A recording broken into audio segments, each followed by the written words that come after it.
हरे Krishna.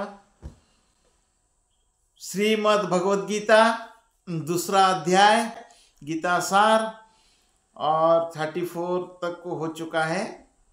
Shloka number 35। भयात रणात उपरतम मश्यन्ते त्वं महारथा येषां च त्वं बहुमतो भूत्वा यास्यसि लाघवम। जिन जिन महान योद्धाओं ने तुम्हारे नाम तथा यश को सम्मान दिया है, वे सोचेंगे कि तुमने डर के मारे युद्ध भूमि छोड़ दी है और इस तरह वे तुम्हें तुच्छ मानेंगे। तो यहाँ भगवान श्री कृष्ण अर्जुन को अपना निर्णय सुना रहे हैं। तुम यह मत सोचो कि दुर्योधन, कर्ण तथा अन्य समकालीन महारथी यह सोचेंगे कि तुमने अपने भाइयों तथा पितामह पर दया करके युद्ध भूमि छोड़ी है। किसी के ऊपर हम दया दिखाते हैं, वो दया समझे तो ना, लेकिन ये तो योद्धा हैं। शत्रु कभी भी नहीं सोचेगा कि अपोजिट पार्टी जो है वो हमारे ऊपर दया दिखा रहा है। शत्रु कभी थोड़ी सोचेगा कि ये हमारे ऊपर दया दिखा रहे हैं। ये तो यही सोचेंगे तुम डर के मारे युद्ध भूमि को छोड़ी है, तो इसीलिए तुम दया दिखा रहे हो। लेकिन वो लोग सोचते नहीं है कि तुम दया दिखा रहे हो, वे तो यही सोचेंगे कि तुमने अपनी प्राणों के भय से युद्ध भूमि छोड़ी है। डर के मारे डरपोक बनकर तुमने युद्ध भूमि छोड़ी है। तो भगवान कृष्ण अर्जुन को बता रहे हैं, इस प्रकार उनकी दृष्टि में तुम्हारे प्रति जो सम्मान वो मिट्टी में मिल जाएगा, धूल में मिल जाएगा। इसीलिए तुम युद्ध करो। महान योद्धाओं ने तुम्हारे नाम और यश को सम्मान दिया है। हमेशा के लिए वो सम्मान और यश रहेगा जब तक तुम जीवित हो। इसीलिए तुमको युद्ध करना है। अवाच्य बादंश्च बहून् वदिष्यन्ति तवाहिताः निन्दन्तस्तव सामर्थ्यम ततो दुःखतरं नु किम।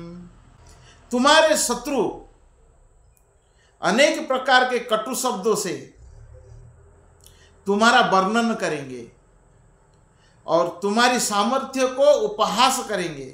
तुम्हारे लिए इससे दुखदायी और क्या हो सकता है। शत्रु जो होते हैं हमेशा वो निंदनीय रहते हैं, वो निंदा करते हैं। तुम अच्छा करोगे तो भी निंदा करते हैं और बुरा करोगे तो भी निंदा करते हैं। भी शत्रु तुम्हारा सामर्थ्य का वर्णन नहीं करते, हमेशा असमर्थ समझते हैं। शत्रु जानता है कि तुम्हारे पास सामर्थ्य है, लेकिन लोगों के सामने क्या कहेगा शत्रु ना, लोगों के सामने हमेशा शत्रु यही कहता है कि ये असमर्थ व्यक्ति है, क्योंकि शत्रु है। कभी भी तुम्हारे को ऊंचा नहीं देखेगा, तुम्हारे को हमेशा नीचा दिखाएगा, दूसरे के सामने नीचा ही दिखाएगा। इसलिए शत्रु से सावधान। हतो वा प्राप्यसि स्वर्गम जितो वा मोक्ष्यसे महिम तस्मादुत्तिष्ठ कौन्तेय युद्धाय कृतनिश्चय। हे कुंती पुत्र, तुम यदि युद्ध में मारे जाओगे तो स्वर्ग प्राप्त करोगे, और युद्ध में जीत जाओगे तो पृथ्वी के साम्राज्य का भोग करोगे। अतः दृढ़ संकल्प करके खड़े हो और युद्ध करो। इस संसार में हर व्यक्ति चाहता है मुझे मरने के बाद स्वर्ग प्राप्त हो, क्योंकि सब स्वर्ग सुख की लालयित है। और तुम अपना कर्तव्य पूरा करो, युद्ध करो। अगर तुम्हारा जीत नहीं हुआ तो हार जाओगे तो भी तुमको स्वर्ग प्राप्त होगा। इसीलिए तुमको युद्ध भूमि में युद्ध करना चाहिए, युद्ध भूमि को कभी नहीं छोड़ना चाहिए। स्वर्ग में तो सुख है, तो स्वर्ग सुख प्राप्त करने के लिए मर्त्य का लोग लालयित है। इसलिए रावण पृथ्वी लोक से स्वर्ग लोक एक सीढ़ी डालना चाहता था। उसके पास शक्ति था, डाल सकता था, वो भूल गया, वो डाल नहीं पाया। नहीं तो मर्त्य के लोग हैं ना, कभी स्वर्ग लोक में, कभी मर्त्य लोक में, कभी स्वर्ग लोक में, ऐसे ही जाते आते रहते थे। जैसा अमेरिका जाते हैं और फिर रिटर्न आ जाते हैं, प्लेन में उड़ना आनंद आता है, ऐसे ही मर्त्यलोक से स्वर्गलोक चले जाते थे, स्वर्गलोक से फिर मर्त्यलोक आ जाते थे, आनंद लेते थे। स्वर्गलोक जाने के लिए प्रक्रिया है कि अनेक पुण्य कर्म करने के बाद मनुष्य को स्वर्गलोक मिलता है, और अनेक पाप कर्म करने के बाद कौन सा लोक मिलता है? नरक लोक मिलता है। नरक में जाओ। जो व्यक्ति ज्यादा पाप करता है वो नरक जाएगा, जो व्यक्ति पुण्य करेगा तो वो स्वर्ग जाएगा। क्षीण पुण्य मृत्यु लोक विशंति, पुण्य खत्म हो गया फिर मृत्यु लोक आ जाओ। प्रभुपाद जी कहते हैं स्वर्गलोक का अप्सरा इतना सुंदर है, मर्त्य लोक का जो स्त्री है उसके सामने फ्रग लगती है, कैसे एक मेंढक लगती है। तो इसीलिए हर व्यक्ति स्वर्ग जाना चाहता है या चाहती है। अर्जुन अगर युद्ध में हार जाता है, मर जाता है, तो स्वर्गलोक प्राप्त होगा।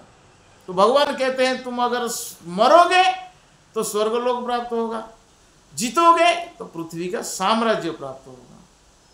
सुखे दुखे समय कृत्वा लाभा लाभौ जया जयौ तत युद्धाय युद्धस्व नैवं पापम अवाप्स्यसि। तुम सुख या दुख, हानि या लाभ, विजय या पराजय का विचार किए बिना युद्ध के लिए युद्ध करो। ऐसे करने पर तुम्हें कोई पाप नहीं लगेगा। तो प्रभुपाद जी बताते हैं भगवान कृष्ण प्रत्यक्ष रूप से कहते हैं कि अर्जुन को युद्ध के लिए युद्ध करना चाहिए, क्योंकि उनकी इच्छा है, ये भगवान की इच्छा है कि अर्जुन युद्ध करे। तो कृष्ण भावनामृत के कार्यों में सुख या दुख, हानि या लाभ, जय या पराजय कोई महत्व नहीं दिया जाता है, क्योंकि हम सब कार्य कृष्ण के लिए करते हैं। जो कोई सतगुण या रजोगुण के अधीन होकर अपनी इंद्रिय तृप्ति के लिए कर्म करता है, अच्छे या बुरे फल प्राप्त होते हैं, किंतु जो कृष्ण भावनामृत के कार्य में अपने आप को समर्पित कर देता है, सामान्य कर्म करने वाले के समान किसी का कृतज्ञ या ऋणी नहीं होता। देव ऋषि भूताप्त नृणाम पितॄणाम न किंकर नायम ऋणी च राजन सर्वात्मना यह शरणम शरण्यम गतो मुकुंदम परिहर्त करतम। प्रभुपाद जी कह रहे हैं कि जिसने अन्य समस्त कार्यों को त्याग कर मुकुंद भगवान श्री कृष्ण का शरण ग्रहण कर ली, वो ना तो किसी का ऋणी है ना किसी का कृतज्ञ है। चाहे वे देवता, साधु, सामान्य जन अथवा परिजन, मानव जाति या उसके पितर ही क्यों ना हो, सबका ऋण कब चुका देता है? जब भगवान श्री कृष्ण का शरण ग्रहण कर लेता है। ऐसा ते अभिता सांख्ये बुद्धि योगे तिमाम शृणु बुद्धया युक्त ये अपार्थ कर्म बंधम प्रहास्यसि। यहाँ मैंने वैश्लेषिक अध्ययन सांख्य द्वारा इस ज्ञान का वर्णन किया है। अब निष्काम भाव से कर्म करना बता रहा हूं, उसे सुनो। हे पृथापुत्र, तुम यदि ऐसे ज्ञान से कर्म करोगे तो तुम कर्मों के बंधन से अपने को मुक्त कर सकते हो। तो अर्जुन का युद्ध न करने का प्रस्ताव इंद्रिय तृप्ति पर आधारित था। वो अपने प्रधान कर्तव्य को भूलकर युद्ध से दूर रहना चाहता था, क्योंकि उसने यह सोचा कि धृतराष्ट्र के पुत्र तथा अपने बंधु बांधवों को परास्त करके राज्य भोग करने के अपेक्षा अपने संबंधियों तथा स्वजनों को न मारकर अधिक सुखी रहेगा, क्योंकि ये दोनों इंद्रियों तृप्ति है। न्याय विक्रम नाशोस्ति प्रत्यवाय न विद्यते स्वल्पमप्यस्य धर्मस्य त्रायते महतो भयात्।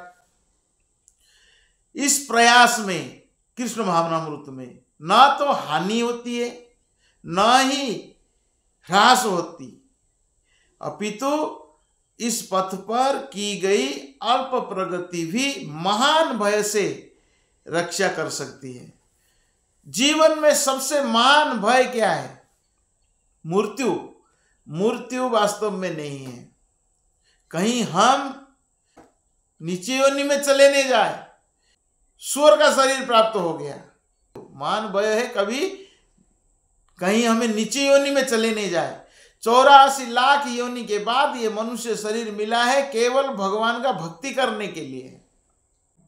श्रीमद् भागवतम में कहा गया है, दुर्लभ मानुष जन्म देहि नाम क्षण भंगुर तत्रा भी दुर्लभ मन्ये वैकुंठ प्रिय दर्शनम। ये मनुष्य शरीर दुर्लभ है। दुर्लभ का अर्थ है जो अति कठिनाई से प्राप्त हुआ है। क्षण भंगुर है, कभी भी नष्ट होने वाला है। तत्रा भी दुर्लभ मन्ये, फिर भी उससे दुर्लभ मानना चाहिए। क्यों? क्योंकि वैकुंठ प्रिय दर्शनम, हम भगवान को प्राप्त कर सकते हैं। इस प्रयास में ना तो हानि होती है ना ह्रास होती है। इस पथ पर की गई अल्प प्रगति भी महान भय से रक्षा कर सकती है। प्रभुपाद जी अजामिल का कथा बताते हैं, कृष्ण भावनामृत में कर्म या इंद्रिय तृप्ति की आशा न करके कृष्ण के हित में कर्म करना चाहिए। ये सर्वोच्च और दिव्य गुण है। ऐसे कर्म का लघु आरंभ होने पर भी कोई बाधा नहीं आती, ना कभी इस आरंभ का विनाश होता है। लेकिन भौतिक स्तर पर जो भी कार्य करते हैं उसका आदि है, अंत है। और भौतिक स्तर पर कोई भी कार्य है, ये शरीर नष्ट होने पर सब नष्ट हो जाता है। अजामिल ने कृष्ण भावनामृत में अपने कर्तव्यों का कुछ ही प्रतिशत पूरा किया था, किंतु भगवान की कृपा से उससे 100% लाभ मिला। यदि कोई अपना धर्म छोड़कर कृष्ण भावनामृत में काम करता है और फिर काम पूरा ना होने के कारण नीचे गिर जाता है, तो इससे उसका कोई हानि नहीं है। यदि कोई अपने भौतिक कार्यों का पूरा करता है तो इससे उसको क्या लाभ होगा? तो भौतिक कार्य तथा उनके फल शरीर के साथ ही समाप्त हो जाते हैं। कृष्ण भावनामृत में किया गया कार्य मनुष्य को इस शरीर के विनष्ट होने पर भी पुनः कृष्ण भावनामृत तक ले जाता है। कम से कम इतना तो निश्चित है कि अगले जन्म उसे सुसंस्कृत ब्राह्मण परिवार में या धनीमानी कुल में मनुष्य का शरीर प्राप्त हो सकेगा, जिससे उससे भविष्य में ऊपर उठने का अवसर प्राप्त हो सकेगा। कृष्ण भावनामृत में कार्य करता है तो उसको उच्च लोक प्राप्त होता है। नहीं तो कोई धनी परिवार में जन्म ले सकता है, भक्तों का परिवार में जन्म ले सकता है, जिससे वो भक्ति को आगे बढ़ा सकता है। हरे कृष्ण।